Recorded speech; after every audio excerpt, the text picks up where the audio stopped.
The Nike Zoomfly 6 and the Asics Superblast 2, two shoes that do share a bit of overlap but get there in very different ways. How do you decide which one is right for you?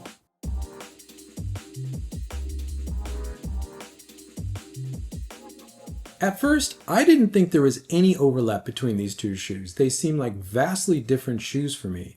But I kept seeing the question to compare these two shoes come up in the comments on my videos and being DM'd to me pretty frequently. And then I ran in the Nike Zoomfly 6 and I realized, yeah, there is a little overlap here in these two shoes, but how they get there is vastly different, and which one's going to be right for you is really going to come down to a few very simple things. And as always with my versus videos, let's start with the specs. Now on paper, these two shoes are surprisingly similar. Obviously the Asics Superblast 2 has more foam in it. It's one of those maximal, really high stack shoes. But other than that, the specs are surprisingly similar. The drop in these two shoes is the same at 8 mil. In the Nike Zoomfly 6, you feel that 8 mil. It feels like a real 8 mil, and that's a quintessential feel of a Zoomfly anyway, really putting you up on your toes. Where in the Superblast 2, the drop feels more like 5 to 8. It feels a little bit flatter in that. The weight of these two shoes is actually pretty close. The Superblast 2 is a little bit lighter, but you're not going to feel that on foot. And the ride profiles of these two shoes actually comes out very similar. Now what's interesting to me doing these versus videos is that I review these two shoes at very different periods. These are months apart. And if you want to see those full reviews, there's a link in the description to both of them. But the ride profile for both these shoes, done independently at the times I reviewed these shoes, are surprisingly similar. They're almost identical. I'm calling the Zoomfly 6 lively and I'm calling the Superblast 2 energetic, but that's really describing the same feeling. And that's again where these two shoes overlap, but they get there in very, very different ways. The midsole in the Nike Zoomfly 6 is made up of ZoomX on top with SRO2 foam as a carrier foam below that with a carbon fiber fly plate in between that, whereas the Superblast 2 is FF Turbo Plus, Asics' premier racing foam, with a thin layer of FF Blast Plus Eco below that to kind of smooth it out, not make it as rough as FF Turbo can be sometimes.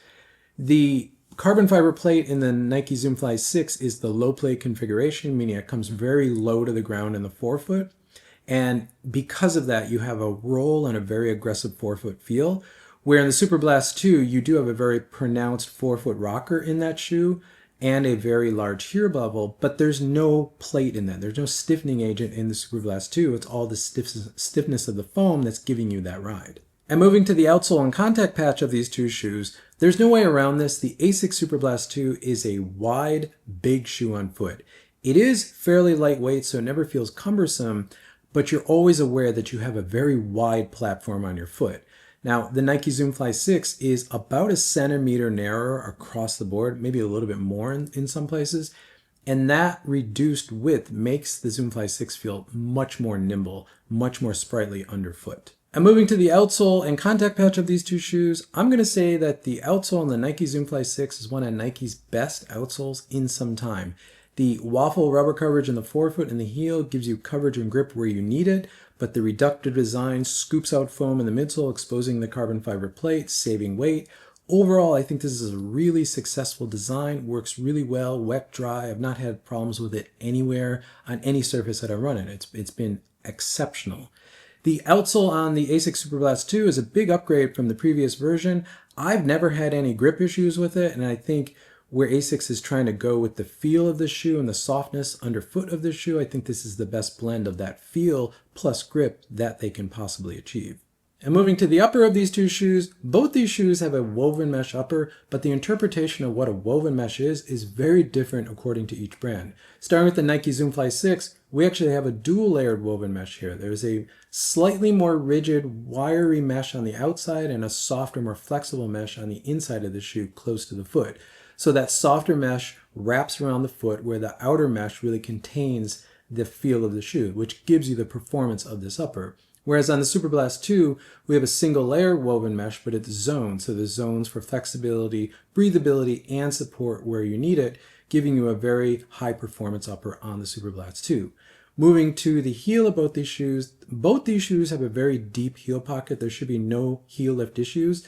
And as far as the Achilles flare, as you can see, the Achilles flare on the Zoomfly 6 is higher. So if you're a runner who is susceptible to Achilles rubbing and chafing, this is probably going to be the better bet. I have gotten some rubbing and chafing in the Superblast 2. Not enough where it's a massive problem, but I do notice it occasionally.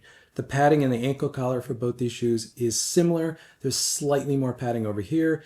And the tongues in both these shoes are gusseted. I'm going to say the tongue in the Zoomfly 6 is slightly better. It just sits on the foot better. It's a little bit easier just to get your foot in there and get the tongue in the right place. The Superblast 2 requires a little bit of finesse to get it there, but once you get it in the right place and you lock both these shoes down, both these uppers perform very well. I would consider both of these a fit that's somewhere between a race fit and a training fit. It's not as tight and conforming as a true race fit, but it's also not as soft and forgiving and flexible as a true training fit. So it's somewhere in between those two, and I would expect that for this class of shoe.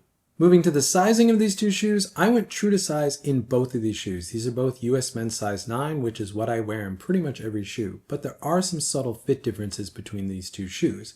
Now, neither one of these shoes is a wide shoe. If you have a wide foot, neither one of these is going to be a great option. I don't think either one come in a wide fit either. But if you're going to try going up half a size and maybe make it work, the Superblast 2 is probably going to be the better bet, just because there's more shoe here, there's more midsole to contain your foot, to hold your foot. This one's going to be the one to try, but again, neither one of these is a wide shoe. Now my foot is neither wide nor narrow, but it is high volume, and I get a similar fit in both these shoes, but the difference really is in the toe box of these two shoes. And I'm talking about the toe area, not the knuckle of the foot, not across the ball of the foot, but in front of that. As you can see in the Nike Zoomfly 6, this is a little bit more squared off. The lateral toe box taper on the outside is a little less extreme, meaning there's more room for your toes in this shoe, whereas the Superblast 2 is much more pointy, as you can see here. The toe box taper on the lateral and medial side is much more extreme, making this a little bit more pointy. And that's really the big fit difference. This is a slightly more squared off in the toe feel, so if you like a little bit more room for your toes across the width of the shoe, go with the Nike Zoomfly 6.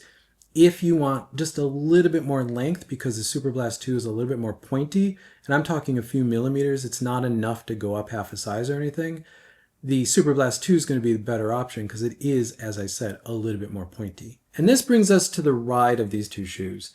Now, as I said, there is a little bit of overlap in these, and that overlap is the long run. Specifically the long run in, say, a marathon training block, where you're doing that long run with some marathon or half marathon pace in it. So those classic workouts that have that faster running in them. Not long, slow run, not base building running, but specifically long runs with pace in them. Both of these shoes cover that very well.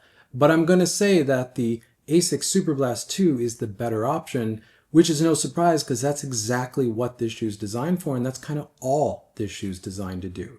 And it does it really, really well. It's not to say that the Zoomfly 6 isn't a good option for that. It's an excellent option. But where this shoe differs is there's a lot more versatility in this shoe. Instead of just doing those long runs with marathon or half marathon pace in them, this is a shoe that you can do all of your speed work in, all of your workouts that you need for really training for any type of race. And for a lot of people, this would actually be a good race shoe. This is a good race option for the marathon for someone looking for a 4 to 5 hour plus marathon, where I think this is a good option as a marathon racer for someone looking for, say, 4:30, under 4 hours, or maybe a little bit faster than that. I think the Zoomfly 6 is going to be the better option for that. And that's really the big difference between these two shoes, the long run. That's the overlap. But if I have to give you a verdict, which one of these two shoes that I prefer, I'm going to go with the Zoomfly 6 just because it's more versatile. It's not that the Superblast is bad. It just, the Superblast really just does one thing really well. And I know in the comments, I'm going to get people saying, I do everything in the Superblast. Great. I don't find that versatility in that shoe. It's a great shoe. It does a lot, but it doesn't do everything. This is one of those shoes that will do everything. It will do all of those long runs, but it's going to do all those other workouts that you need too, no matter what the distance is. So if you're training for a 5K or a 10K and you're doing faster work like 400s and 800s on the road, not necessarily on the track, or you're doing 1K repeats, that type of work, this is going to be a great shoe for that. Also, because of the carbon fiber plate in this shoe is just a little bit more aggressive up on the toe. So for that faster running where you're really trying to train kind of good toe off or getting up on your toe, maybe you're a midfoot striker or a forefoot striker who wants to work on the mechanics of getting more up on your toes, this is an excellent option. If you're a heel striker, this is a great option for heel striking. It's going to roll you forward and help you learn to roll off the toe.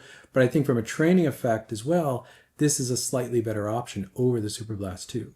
Another way of looking at this is with my performance matrix. So we put both these shoes on this matrix, starting with the Zoomfly 6. You can see that this shoe really comes alive at threshold, but really comes alive in that bridge into max effort, those intervals, reps, even like top end racing. Again, with this matrix, it's not to say that it can't do the other stuff, but this is really where the shoe, I think, is happiest, and the red area is really the sweet spot of this shoe. Now in the Superblast 2, you can see there's quite a bit of overlap here, but I think the Superblast 2 does that kind of steady into threshold running a bit better. And again, that's exactly what it's designed for. Marathon pace should be around threshold, and that shoe is really optimized to be as efficient as possible in that range. Even though my pick between these two shoes is the Nike Zoomfly 6, because of the versatility, the Superblast 2 is no slouch. If I'm going into a marathon build where I know I really need to work on the long run, I really need to put the time in to do the long run with pace, and to do the long run, just the long run, this is probably going to be the shoe I'm going to pick. It's going to be that option. This is a training tool specifically to do that job, where this is a shoe that will cover that, but it'll just do a lot more. And if I'm not in a training build, like right now, I'm not training for anything in particular, this is just a much more useful shoe to be running in. And I just find a lot more use cases that I can pick this shoe up and go out for a run. Thank you for making it to the end of the video. If you find this content useful, consider subscribing. You'll see more content from me pop up in your feed. If not, drop a like on this video because it helps this channel continue to grow, which I always appreciate. And with that, I'll catch you in the next one.